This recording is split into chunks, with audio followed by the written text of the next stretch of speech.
For WTSA News and for Brattleboro Community Television on this Tuesday, May 30th, my name is Ian Kelly, and these are the stories we're following at this hour.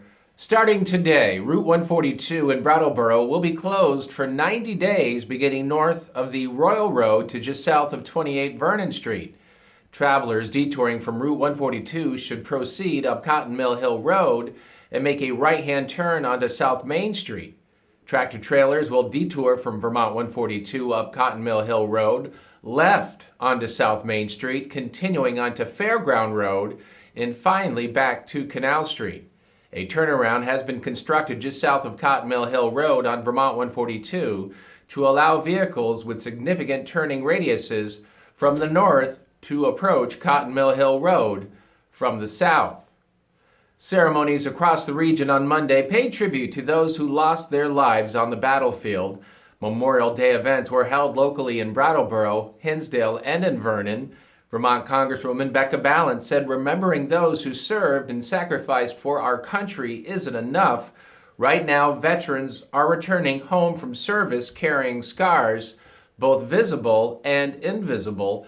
The difficulty of transitioning back into civilian life means that a high number of our service members grapple with mental health issues, substance use disorders, homelessness, and high rates of suicide, often without the support they need to navigate these challenges. Congress this week will be asked to approve agreement between House Republicans and President Biden to extend the nation's debt limit. New Hampshire Senator Jeanne Shaheen says letting the nation go into default would have catastrophic default for the nation, with significant ramifications for New Hampshire. The state's working families and small businesses rely on benefits and resources that would have been delayed or even cut off.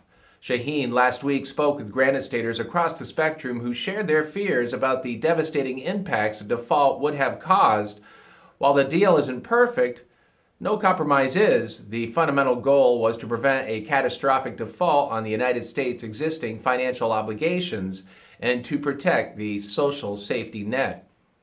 Governor Scott on Saturday vetoed the $8.4 billion budget passed earlier this month by the legislature, assuring a June showdown with Democratic lawmakers who theoretically have enough votes to override but are struggling to keep defectors in line.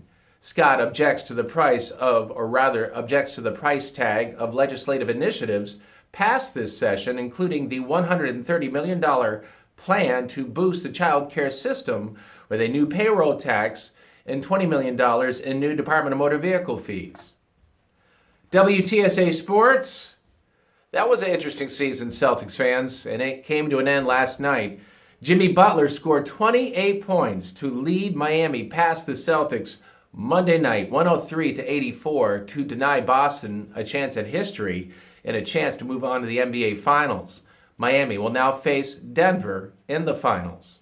Aaron Judge hit 2 home runs to lead the Yankees past Seattle 10-4 on Monday. Those teams play again tonight. Nestor Cortes on the mound for the Yankees. First pitch is at 9:40. The Red Sox had Memorial Day off. They return home to host a series with Cincinnati beginning tonight. James Paxton on the mound for the Red Sox. First pitch against the Reds is at 7:10. For WTSA News and for Brattleboro Community Television here on this Tuesday, May 30th. Have a safe and tremendous rest of your day, everybody. My name is Ian Kelly.